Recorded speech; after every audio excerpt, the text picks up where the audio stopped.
میلاد لوگ کہتے ہیں کہ نہیں کرنا چاہیے، صحیح ہے یا غلط؟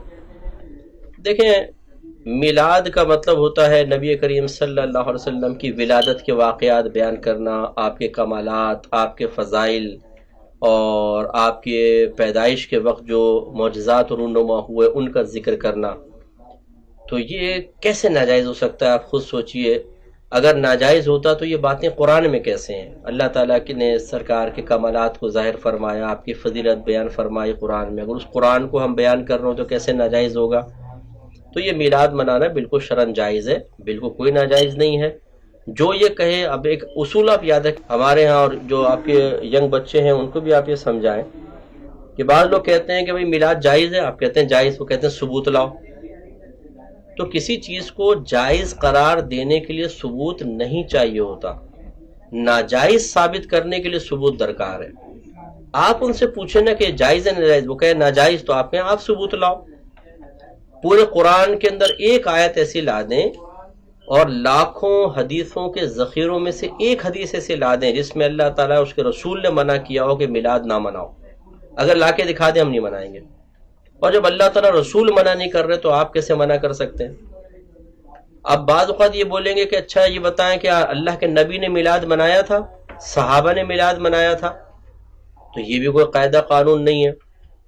اصل چیز ہے کہ منع کیا تھا یا نہیں۔ ہزاروں کھانے کھا رہے، کیا سرکار نے کھائے تھے، اس کا حکم فرمایا تھا؟ نہیں۔ تو ہزارہا چیزیں ایسی ہو گئی ہیں، اور میں مثالیں اور بھی دے دیتا ہوں۔ یہ مسجد پر گنبد و مینار ہمارے سرکار کے دور میں نہیں تھے، نہ صحابہ کرام کے دور میں، یہ بعد میں بننا شروع ہوئے تھے۔ اسی طرح پکی مسجدیں بعد میں بنی ہیں، اس زمانے میں تو کچی تھی۔ قرآن پاک پہ زبر زیر پیش آیات کے نشانات پہلے نہیں تھے، بعد میں ہوئے۔ 6 کلمے، اس طرح ایمان مفصل، ایمان مجمل پہلے نہیں تھی، بعد میں ہوئے۔ اسی طرح جو دارالعلوم قائم ہوئے، ان کے سلیبس، مختلف کتابیں پڑھانا بعد میں۔ ویسے یہ بخاری، مسلم، ترمذی، نسائی، ابو داؤد، ابن ماجہ جو حدیث کے مجموعے ہیں، یہ بعد میں جمع ہوئے، پہلے تو نہ سرکار نے حکم دیا نہ سرکار کے زمانے میں تھے۔ یہ سب تو ہو جائیں جائز، اور میلاد منانا اس لیے ناجائز ہو جائے کہ جی سرکار نے نہیں منائی، یہ غلط بات ہے۔ ہمارے نبی کریم صلی اللہ علیہ وسلم نے اگر کسی کام سے منع نہیں فرمایا، اللہ نے منع نہیں کیا، تو یہی اس کام کے جائز ہونے کی دلیل ہوتا ہے۔ تو لہٰذا میلاد مصطفیٰ صلی اللہ علیہ وسلم منانے میں شرعاً کوئی حرج نہیں ہے۔ ہاں، اگر کوئی اپنے پاس سے جہالت میں اس میں غلط چیز شامل کرے تو ہم اس کو غلط چیز کو غلط ضرور کہیں گے، لیکن میلاد مصطفیٰ صلی اللہ علیہ وسلم میں کوئی چیز ایسی غلط نہیں ہے جس کو منع کیا جائے، لہٰذا جو یہ کہتا ہے وہ غلط ہے۔ اچھا، بعض لوگ آپ سے کہیں گے اچھا بخاری میں دکھا دو، ہم مان جائیں گے۔ تو آپ ان سے مطالبہ کریں کہ اگر آپ یہ کہتے ہیں کہ بخاری میں میلاد منانے کو دکھائیں تو آپ مانیں گے، اس کا مطلب یہ ہوا کہ آپ کے نزدیک بخاری میں کچھ ہوگا تو صحیح ورنہ غلط۔ تو اب ہم آپ سے یہ سوال کرتے ہیں کہ آپ بخاری میں دکھا دیں کہ امام بخاری نے فرمایا ہو کہ میری بخاری میں کچھ ملے تو مان لینا ورنہ نہیں ماننا، یہ چیز پوری بخاری میں دکھا دیں۔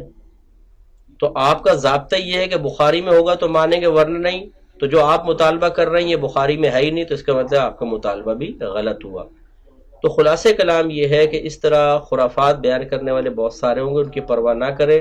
میلاد مصطفیٰ صلی اللہ علیہ وسلم بالکل جائز ہے۔ میرے آقا صلی اللہ علیہ وسلم سے پوچھا گیا کہ آپ پیر کا روزہ کیوں رکھتے ہیں، تو آپ نے ارشاد فرمایا اس لیے کہ اسی دن مجھ پہ پہلی وحی نازل ہوئی اور میں اسی دن پیدا کیا گیا۔ تو میرے آقا تو خود اپنی پیدائش کے وقت میں میلاد منا رہے ہیں۔